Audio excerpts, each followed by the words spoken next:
Welcome to another Activating Abundance episode. And tonight, I say tonight, I'm recording this at night, the night before I'm going to publish it. So it is Thursday, November 11th, 11/11. I love that. 11/11/21. And I am going to give you an overview of my Greece trip.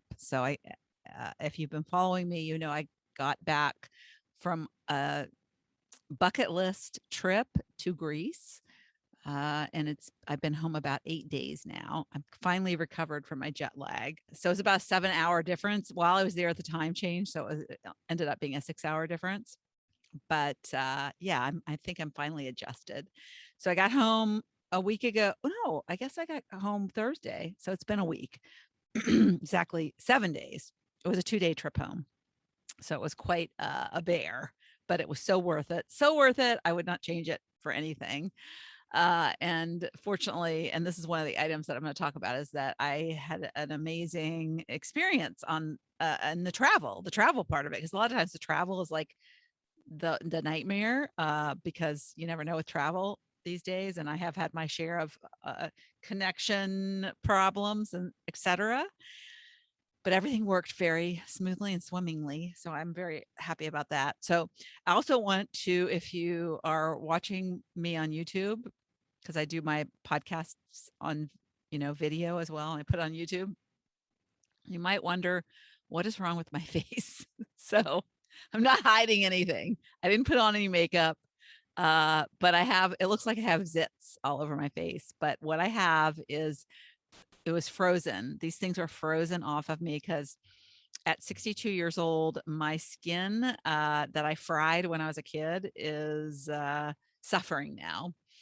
And so I know my dermatologist very well, and we often find spots. And this past visit, there was a few things that needed to be frozen off. Fortunately, they haven't advanced, but the freezing off is kind of the first thing that you do. And if you're going on a regular basis, usually the freezing will take care of it, and you just have to be on top of it. You can't let it go because it could turn into something cancerous. So yeah, so I get that taken care of. But I have like 3 spots on my forehead. I have a spot like under my eye. And then I also, before I went to Greece, I had a spot on my shoulder and a spot on my wrist. So yes, they're popping up all over the place. Ain't aging fun. So anyways, enough about that. But I want to talk about my Greece trip because it was spectacular. And if I want to talk about abundance, this was definitely something that it was like probably one of the most abundant things that I did this year, but of my lifetime. It was just incredibly an incredible, beautiful, life-changing really experience. So first of all, I got back out into the world. So that for me, because I'm an outgoing person, I'm a very much an extrovert, and I have almost turned into a hermit.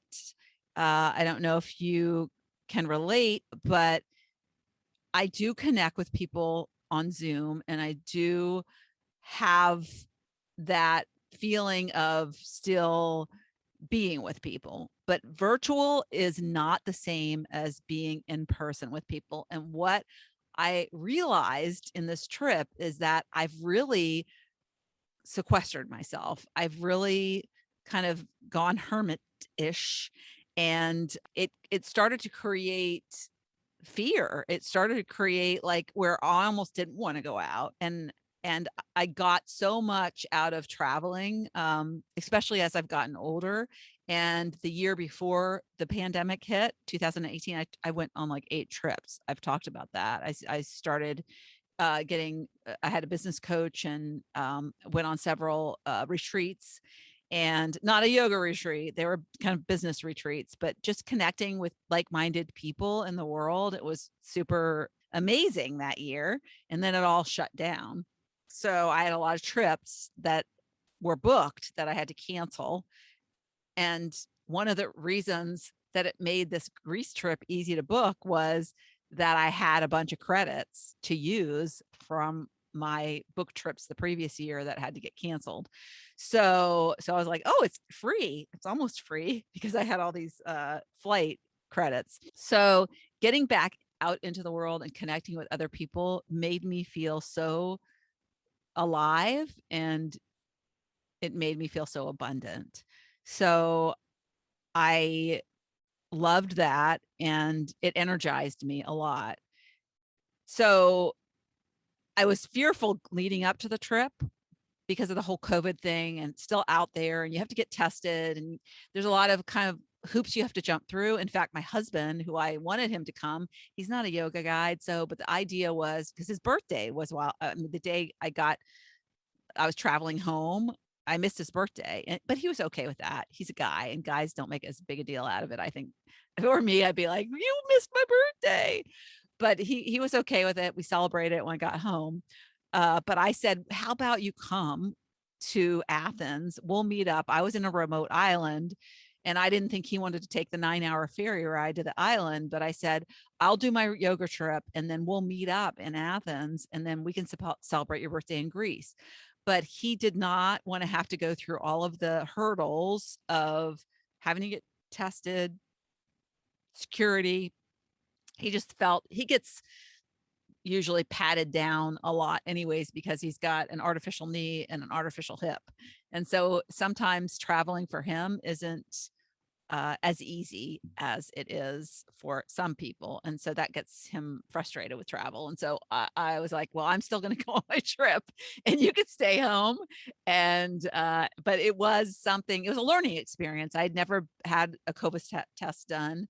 I actually booked 3 tests. So, cause I was worried that what if I get a false positive, or what if I don't get results? And I was really glad, because my first test, which I took, it came back and it said the results aren't, you might have had a problem with the collection.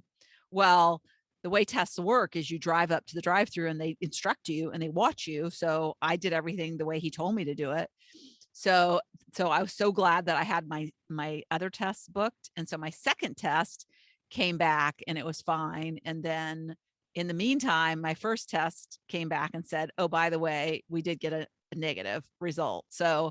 But I was like kind of sweating, because I thought, okay, my first test results didn't come back. My second test results, if there was a problem, fortunately I had a third test, but it ended up working out, and I canceled my third test. So I just went to Walgreens, and you can book on a website if you don't know how to do that. And I did a PCR test and a rapid test. So I had all the boxes checked. And I'm sorry if I was hogging up people's appointments, but I did, like I said, I did cancel the last one that I didn't need. And so everything went swimmingly. I was really happy because the travel gods were with me. I always talk about the travel gods, and sometimes the travel gods are not with you, and it can be a nightmare. And I have had those travel experiences. In fact, one of my worst travel experiences was going to a Beachbody conference in Indianapolis. And apparently American Airlines had some sort of problem with their software system and scheduling their pilots.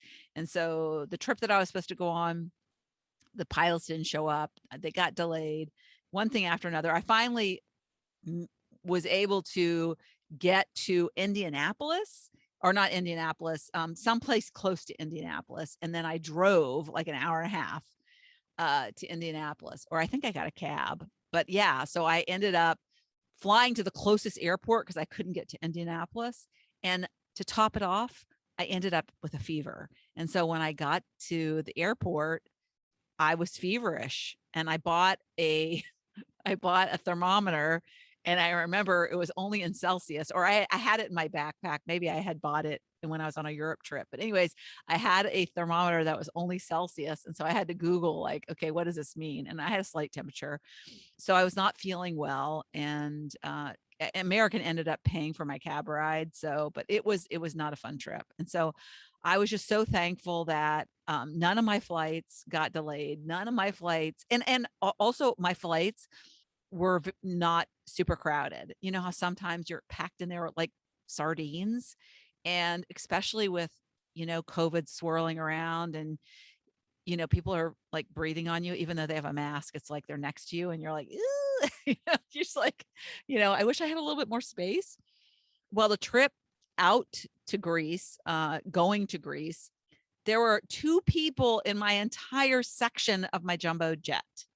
So I had basically the entire section to myself. I was up in the bulkhead on the far right side of the airplane. The other people, the 2 people, they were together that were in my section, were all the way on the other side of the airplane and back a few rows. So I had nobody even close to me. And so that was really amazing. And I asked the flight attendant, because there were really more flight attendants on that big plane than there were people on the plane. And she said it's the end of the season for Greece. A lot of, they actually stopped that flight after October. And so I thought that was interesting. And that's probably the reason I didn't get a direct flight back from Athens. I had to go through London. So the flight out was great. Totally almost empty plane. And it was an overnight flight, obviously, on the way there. And I slept like 5 hours. It was like a 9-hour flight. I had to take a little puddle jumper, as I call them, from where I live. I live in a small town, and it was about an hour flight to Philadelphia. And then I went Philadelphia to Athens. And so it was like a 9-hour flight, and I slept like half of that flight, which is, I never sleep on flights. So I was really happy about that, because once I got to Athens, we had to catch a ferry. We had to meet up. And so there was 26 total, two leaders and 24 retreat attendees or participants. And so we had to meet up, and everybody was coming in at different times, and nobody got delayed. Nobody had any travel hiccups. And so, but it took about 3 or 4 hours for us all to find each other, gather, and then we had to get on a bus and go catch a ferry. And the ferry ride was supposed to be 8 hours. It ended up being 9 hours. So by the time we got to the remote island, which is the furthest most island on the east of Greece, the easternmost island, called Amorgos.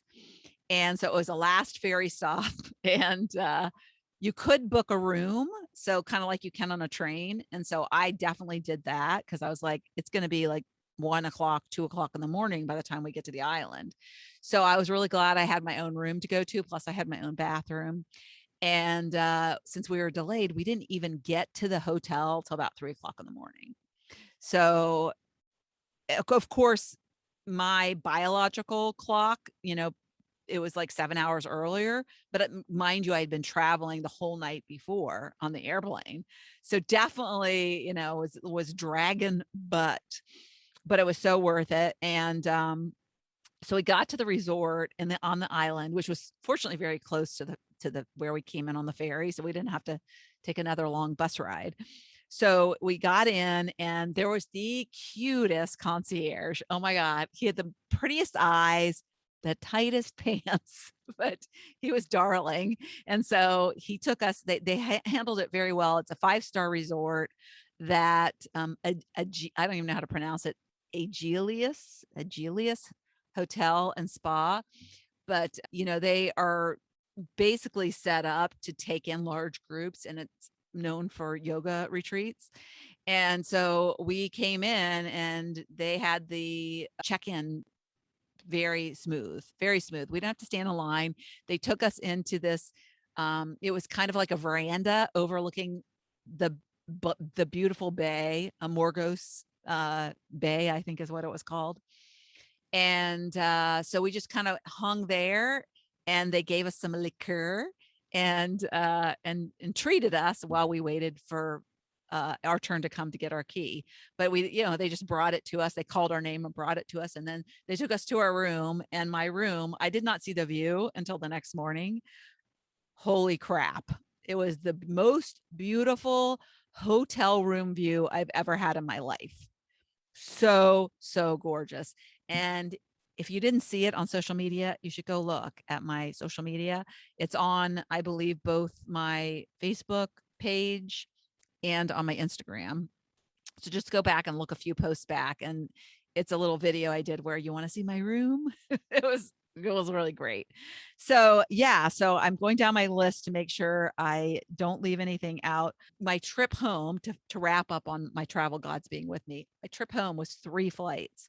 So not only do we have to ride the ferry all the way back from the remote island to Athens, then I spent the night in Athens, and then caught my first flight the next morning to London, and then from London to Charlotte, and then from Charlotte to Charlottesville. No issues whatsoever. It was amazing. So I was very, very pleased. I was a little stressed when I got into Charlotte because we had to go through customs, and then you have to get your bag, and then you have to recheck it, and then you have to go back through security. And it was a little tight. But fortunately, if you're familiar with the Charlotte airport, which is kind of spread out, you don't have to ride a bus from terminal to terminal. You can walk to the terminals. But if you're on one end of the airport to the other, it's a hike, right? Well, when I came out of customs, I was right at the lip of the terminal that I needed to be at. So I actually didn't have to hustle. So I was really glad about that. So trip logistics and everything worked out perfectly. So yeah, the weather, I was a little worried about the weather. And it's funny because I use the weather app in the States and it's usually pretty accurate, but the weather app was not very accurate in Greece. And it's a good thing because every single day it was like, it's going to rain. It's going to rain today. That's what the app said. And every single day it didn't rain. We did not have one drop of rain the entire time I was there. And I was a little worried because we were heading into the off season. I got there on the 27th of October and I left on the 3rd of November. And so you think early November, probably not great, but every single day was in the 60s and the sun was out. Some days were a little cloudy, but it never felt cold. I mean, I didn't take a coat. I took a couple sweatshirts. I did have a jacket when we went on a hike one day, but it was one of those days where you just layer and you just, you get hot. And so, I started the hike with my jacket on and then I tied it around my waist. And I even had to take off. I think I had a sweater on and then a t-shirt and I stripped down to my t-shirt. It was so warm once I got, the once I started burning the calories. And it was just really, really, we got lucky with the weather. I think it was just gorgeous. The last day, of course, and as we're riding on the ferry was probably the first day and the last day were the absolute most like picture perfect days, not a cloud in the sky. And so we sat out while we were riding back on the ferry, the group of us, or some of us from the group, drank wine and sat at a table on the ferry, just kind of enjoying each other because we had become friends over the course of the few days that we were there. So lots of different people. That was really fun. There were people from all over the world, which I loved. There were some Americans living abroad. There were some people that were from Europe, accents and all. I love accents. I wish I had an accent. There was a woman from Austria. There was a woman from Belgium. There was a couple from the UK, from Leicester, and they were doctors. So that was really cool. There was a vet from the US. There was another doctor as well. She was a pediatric, like emergency room. Although she's from the UK, she had moved to Cyprus. I think her husband was from Cyprus. So, but lots of interesting. There was an American. She's a colonel in the army, and she lives in Germany and has a Belgian husband. Very interesting. And then there was another woman who was living in Germany. There's another woman that's American that was living in the UK. So just so many cool people. And then there was somebody from Memphis. There was a guy from St. Louis, a couple people from LA, somebody from Naples, Florida, somebody from Arlington, Virginia, which was only a couple hours away from me. Just so many amazing. We came from all over, but we truly connected in such a deep and powerful way. I was the oldest. I won the old lady card. I don't know if you win it, but I added the grandma element to it. I'm not sure if anybody else was a grandma, but there were two people that I know of in their 50s. I know a couple other people were in their 40s, quite a few in their upper 30s, but we were all such a great mix of people. And I never felt like I was too old for the crowd, which, I was, you go and you just, assume for the best. And, you think I'll be able to hang with them. I'll be fine. I did have some worries because it was a yoga retreat, and I had some problems with I've had some shoulder problems. I had frozen shoulder a couple of years ago. What I would do is I would start working out, and then I would get injured in some way, shape, or form. And so I had some tendonitis, some tricep tendonitis, and I had gone to the physical therapist to try to conquer it. And I had been about a month out of the physical therapy, and they had released me while I was probably like halfway through the physical therapy. They said, you can start working out. So I started doing yoga. And so I was not at the level where some of the people were, but I never felt like I was out of place. And it was actually so much progress was made in just the few short days that I was there. And I'll get to that in a second. But yeah, the other thing after the weather that I wanted to mention is that, thinking about the resort and where we stayed, it was a resort that caters to people who go on yoga retreats. So there were several little yoga studios that were throughout the resort. We had one of the yoga studios to ourselves. So our group always met, did yoga in the morning, did yoga in the evening. And it was right next to the restaurant, which was kind of nice because we would finish our yoga in the morning and go right into breakfast. And then we would finish our yoga at night and go right into dinner. So that worked out really well. But one of the things that I loved is there was a cappuccino machine. So I was drinking like 4 cappuccinos a day. And it was so easy, just like push the button, you get a cappuccino. And I loved my cappuccinos. In fact, quite a few people from the trip are now looking for or have purchased cappuccino machines. So I think I'm just going to stick with my Keurig. But the cappuccino was definitely a vacation treat that I loved. And tons of food, just the best ever food. Yum. Yum. And the way they did it was almost I guess equivalent to family style, if you're familiar with that, where they bring out, like, we had basically 3 tables to ourselves. So if you think there's 24 of us, so it was like 8 to 10 people per table. And what I love to do is to really embrace each and every person. Is I like to not sit with the same people. So I just would like, okay, where's the universe going to place me today? Where is there an empty seat for me to take? And so I my goal was to get to know as many people and to sit with different people every meal. And so, but what you would happen is they'd bring out like an appetizer. Maybe it was some kind of a salad, or they'd bring some kind of like a hummus with some breadsticks or something like that. But they would bring out like 2 to 3 platters, because that would, feed the entire table, right? And so, and then they'd bring out the vegetables, and then they'd bring out the main meal, and then they'd bring out the dessert. And so this process, and there was multiple appetizers. There was there was usually like a meat dish or a fish dish, a protein dish, but like a couple different vegetable side things, couple different desserts.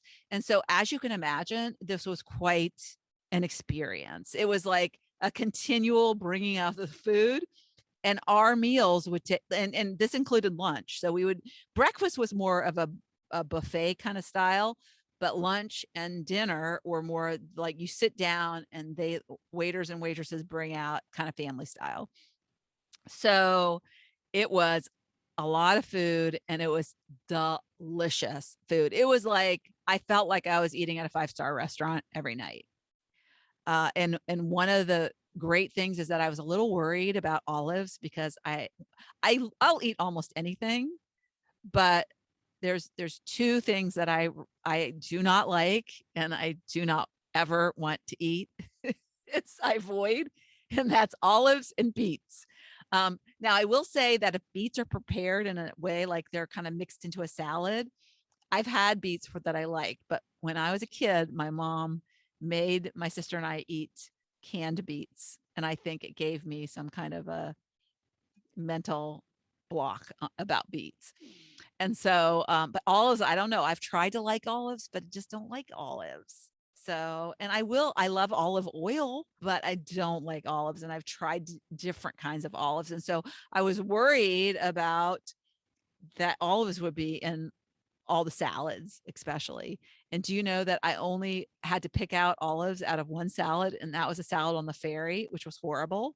So, so I never, every salad that we had at the resort was delicious, delicious. And so, and they had tapenade, which is kind of like smashed olives, which you then kind of smear on bread. That I will eat because it's kind of mixed with olive oil. It doesn't have, I don't know, maybe it's the texture of olives, whatever it is. I can't eat olives. But so I did not have to deal with olives, which made the trip even better. All right. So what else? We did this. So it's a retreat, a yoga retreat. And one of the things that I did by going to Greece is I checked two things off my vision board, AKA bucket list. So I wanted to go to Greece. That was a big, big trip, desire to go to that country. And I also wanted to go on to some kind of retreat. Ever since I saw Oprah go to, I can't remember that. She went to some, it was a spa. It was more of a spa. It starts with an M. I can't think of the name of it. It's in California. But I also thought I want to go to a retreat spa kind of thing. That's what I would love to do that. And so the fact that this was a yoga retreat was like, oh, that fits the bill. That will check off that long time desire that I put on my vision board. And so it was also, it was probably less sitting and doing nothing, more like adventure, which I'm fine with. I love that. But the food, it met the criteria with the food. It was a spa. I got a massage, 90-minute massage by this darling guy. I normally don't like guys to give me a massage. He gave me a deep tissue massage, which was amazing. 90 minutes. And then I did a facial. So I got my spa part. I got exercise. I got really healthy food. And it was exactly what I envisioned on as something that I wanted to do at some point in my life. And it's not going to be the last one. I'll tell you that. So, but I loved it so much. And so the retreat leader, Natanya Stamboli, who was on my podcast, and is how I found out about this retreat. It's a very immersive experience. And so there's not only amazing yoga workouts, but she also, it's a mental mindset, experience as well. And so we start with an opening circle on the first day, which is really a great opportunity to have that initial touch point with the people that are on the retreat. I mean, you met them right on the, when we gathered at the airport and rode the bus and, rode the ferry. So we had met each other, but connecting and coming together in this circle, we had an altar, and we all got in a big circle, and she went around one by one, and we had to bring an item with us on the retreat that wanted to signify an intention we were setting. And so that was very powerful that everybody came to the retreat with an intention, because then you're always kind of focused on, what do I want this retreat? What do I want to accomplish? What goal do I have by the time I leave at the end of this?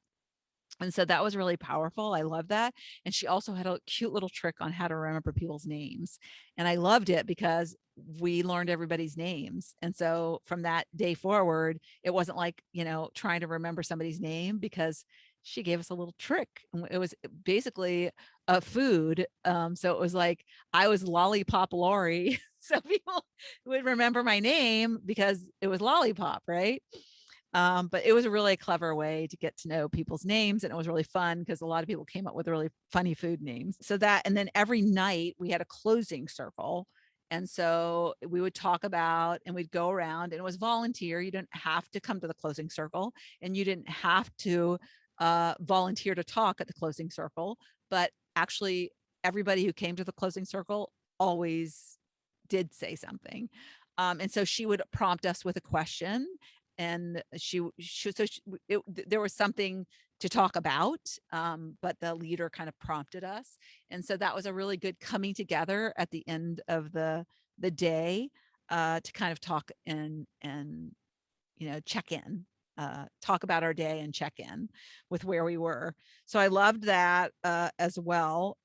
There were quite a few workouts, and so I was really proud of myself because what I did was pace myself, and I have been guilty of overdoing in the past. Plus, I believe that it's very easy to not overdo with yoga. It's kind of a self-paced, unlike HIIT workouts where you sometimes are pushing yourself. This is more holding poses. And also I will say that the retreat leader, Natanya, she is really good about saying, don't push yourself. She's really good about saying, if it's don't have it hurt you. If you need to take a break, if you need to get into child's pose, do it.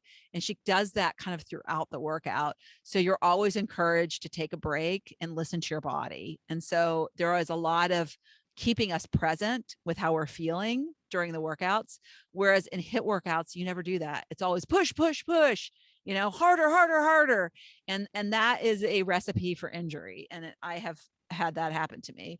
And so I liked it. And we had plenty of workouts every day. So you you didn't have to do them all. And quite a few people that were in the retreat were actually in yoga training as well, teacher training.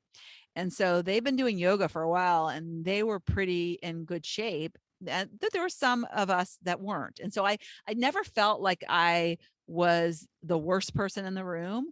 And the other thing that I love about yoga is some people do things better than others. Like, I could do a move maybe better than one person. I am not very flexible. I'm very stiff.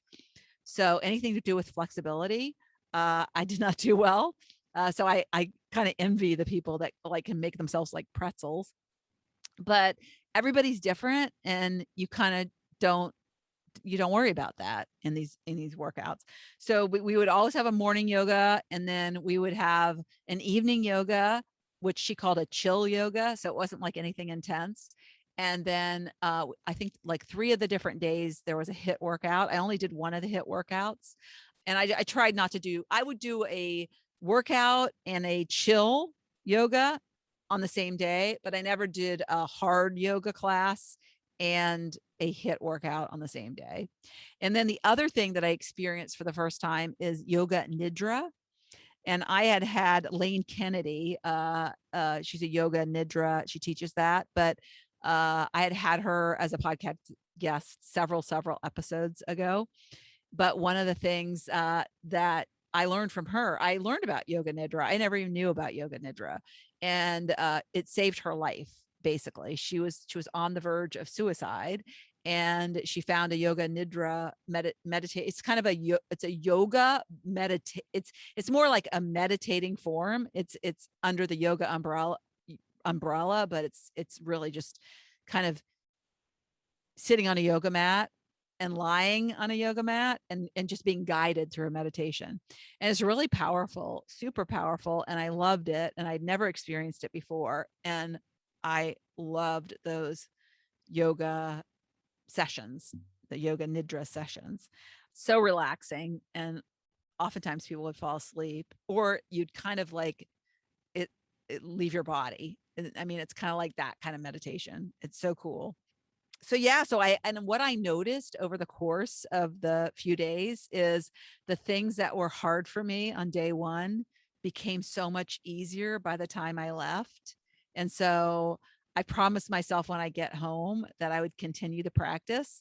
And honestly, I have I just threw myself back into work, and I also have suffered a little jet lag. So I definitely plan to get back into it.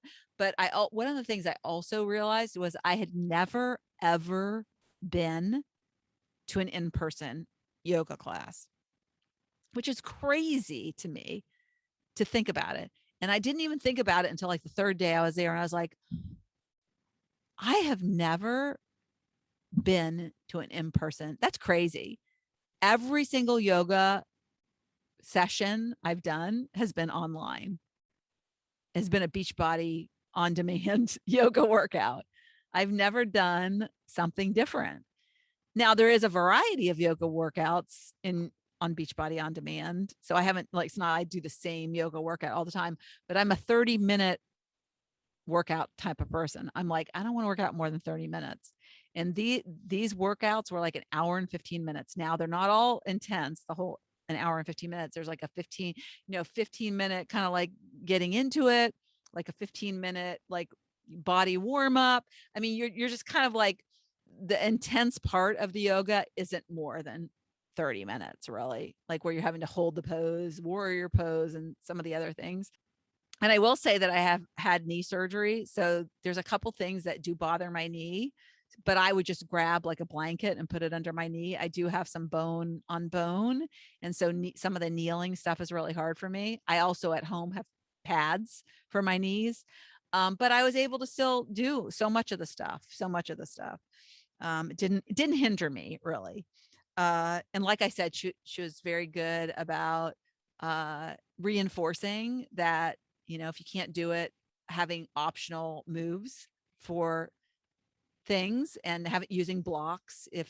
One of the things is sitting almost like a frog. You kind of sit with your feet, and you bend your legs and your butt's almost touching the floor. And it really is like a frog stance.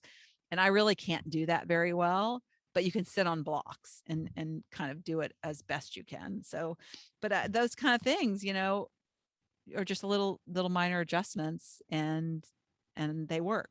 So yeah, so I talked about that in terms of yoga nidra, and that it was my first ever in-person yoga. I can't believe that. But I really liked the hour and 15 minutes. I really felt that I said, I have never done so little in a workout and sweated so much, because some of those yoga moves, your muscles, they really work hard to hold some of those poses. It's crazy. So the other thing is that, yeah, there was pros and cons with going a little bit of the off season. One of the cons was that a lot of the shops were closed. They kind of close up when the tourists aren't coming as much. And so it was nice that there was less people and it wasn't so crowded. But yet on the other hand, it was like, it wasn't so crowded. And so the shops closed. But I honestly didn't really because the island that we were on was, I think only 2,000 people live on the island. And so there really weren't a lot of shops to begin with. And the resort met every need that I had. And I just wanted it to be low key and relaxing. I didn't feel like the need to go shopping. So, but if I went back to Greece, I'd probably want to go in September is probably when I'd want to go. I don't think I'd want to go in the summer, because that's when people, like, school's out, and I think there's more people when school's out. The other thing that I did was I had a photo shoot. There was a photographer that was there with us taking pictures of everything that we did, which was really fun. But we could also book him for an hour, which I did. And I'm really excited because I did some cartwheels. So my favorite emoji is the cartwheel person. That's just like, I just love cartwheels because it shows me, to me, it implies spirit, like being spirited, energy, being not your average person, grandma. And so I wanted to emulate the emoji, and unfortunately, it took a few takes. So I was like, okay, how many more of these do I have to do? You wouldn't realize that when you do a cartwheel, your legs aren't always straight. And the form, you think the form is good, but no, there's always something that can be done better. It makes you appreciate the women gymnasts that compete in the Olympics. And like I said, yeah, I did the spa treatments. That was really great. What else is interesting, and I should give Natanya a plug. Her website is tribeadventures.com. So you definitely need to check her out if this sounds intriguing to you. But before we left, I know of 3 people who had booked a subsequent retreat with her. And there were also people who had been on previous retreats with her. So when people are booking their next retreat before they even leave the one they're on, you know it's a damn good retreat. And I definitely will go back and do another retreat with her. I'm just trying to decide which one. She's got next year Panama, Spain, Croatia, and Bali are the 4. And I know she goes to Mexico too, but I'm not sure if there's a Mexico's on the calendar yet.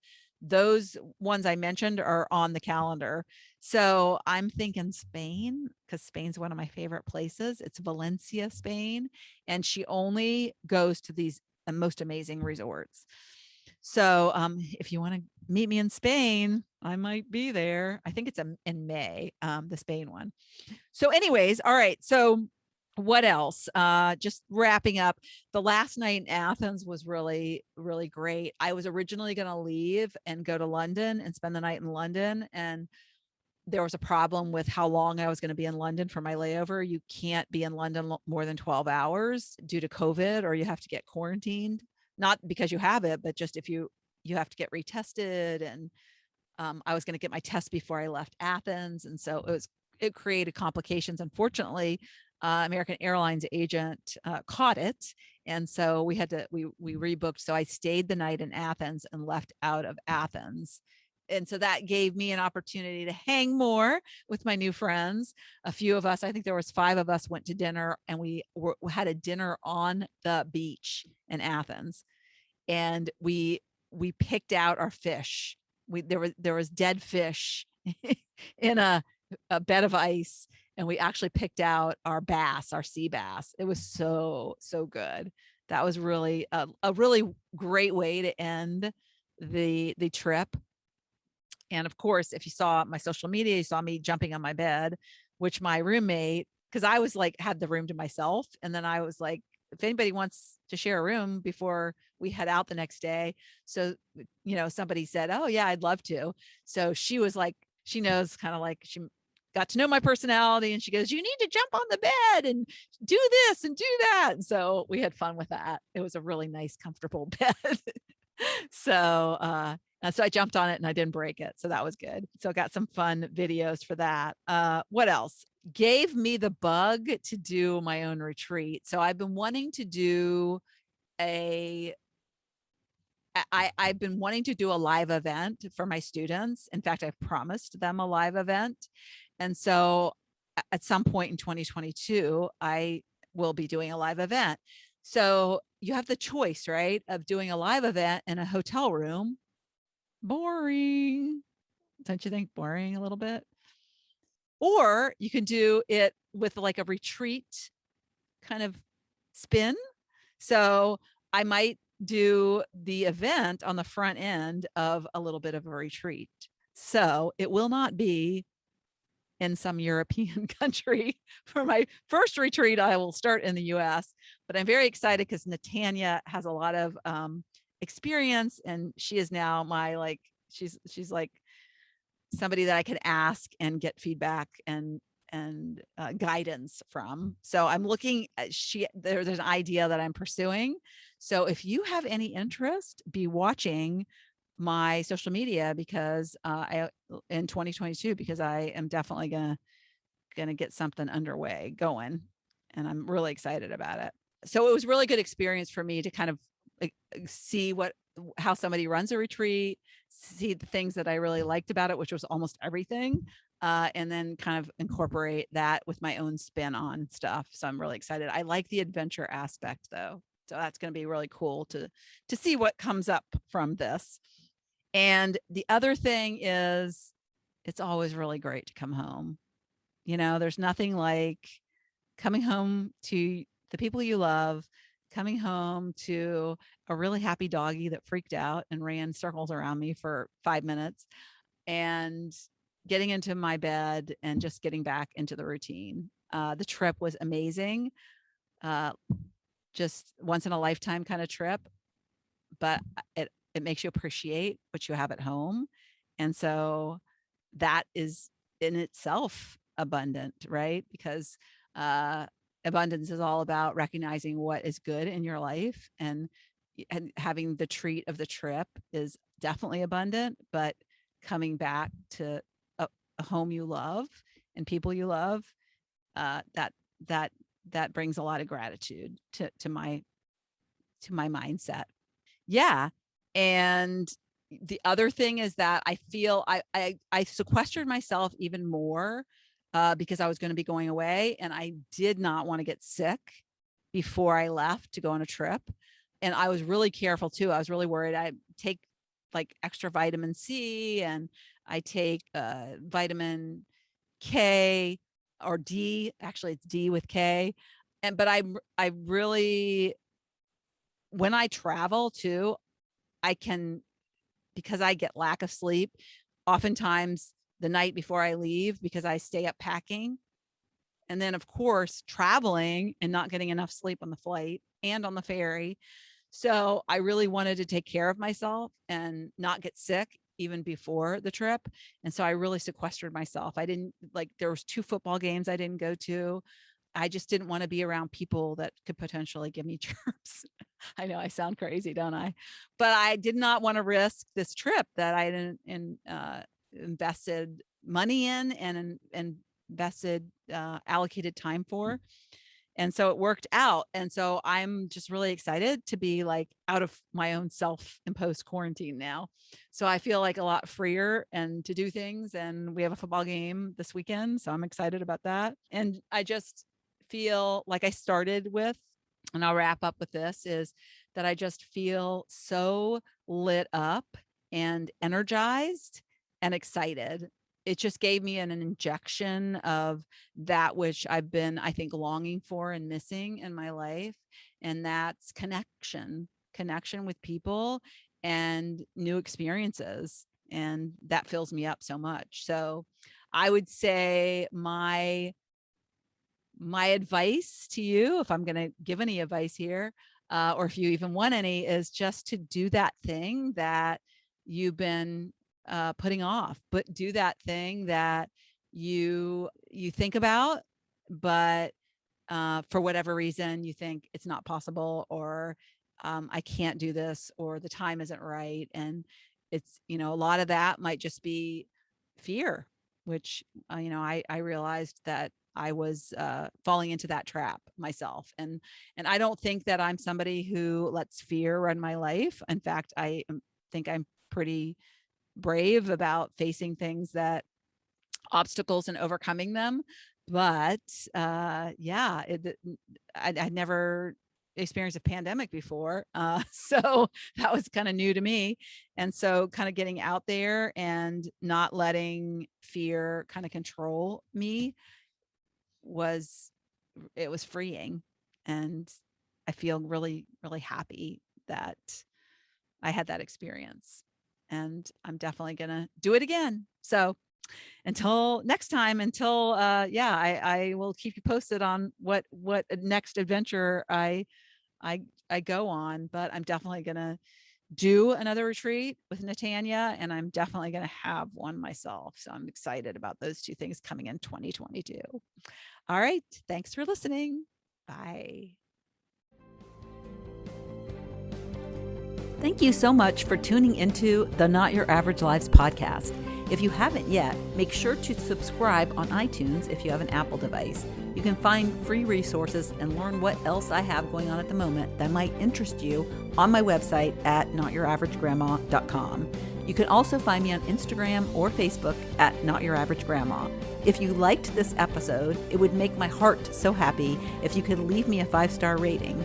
You can also add a review to let me know what you like about this podcast, which will help spread the word about it to others who need a little midlife inspiration. As always, be you, listen to your inner voice, and focus on reigniting that lost spark so you can start living your own, not your average life.